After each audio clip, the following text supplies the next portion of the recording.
Next we'll see Docker container related commands. First on the list comes docker run the container name or image name. This will just execute the container. We can also have the named container. Say for example, if you want to create a custom image name for your image, that also you can create by passing the argument called -name, followed by that your name, and then the regular image name with version tag. If you want to see the list of running containers, you will execute the command called docker ps. Similarly, if you want to see all the containers which is not at all running mode, which is stopped mode, you can also use argument -a, which will bring up all the process, all the containers. You can also stop the running container using the stop command, docker stop and your container ID or container name, both will do. Similarly, you can also start the stopped container by using called docker start followed by your container name or ID. Similarly, you can also run the container in interactive mode, meaning you can get into that container. So for that we use command docker run -it and the container ID. So by using this command, it will allow you to interact with that container.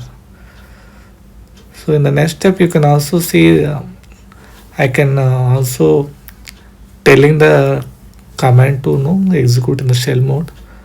You can also go with bash mode also.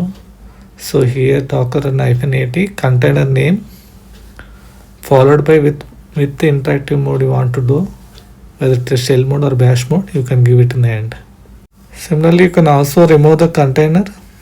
That's the main use, right? In the Docker, you can also remove it easily and maintain easily. So rm remove and the container will remove the stopped container. When it's running, you cannot remove the container, but you can do the force, that is using -f. So docker rm -f will force the running container also to remove. Similarly, docker inspect your container name will give all the details with respect to your container. Similarly, for the running docker container, you can also see the logs of it. Say for example, in many of the cases, in our entry point we'll give some arguments and system will start executing that. It will also produce some logs. So if you want to see the running logs, docker logs and the container name will give the logs, and even -, follow, if you add it along with this, you can also have the continuity in the logs. You can follow the logs. So another way of interacting with container is passing the running container. You can use the pass and then the container ID, which will basically pass the application, and similarly you can also unpass.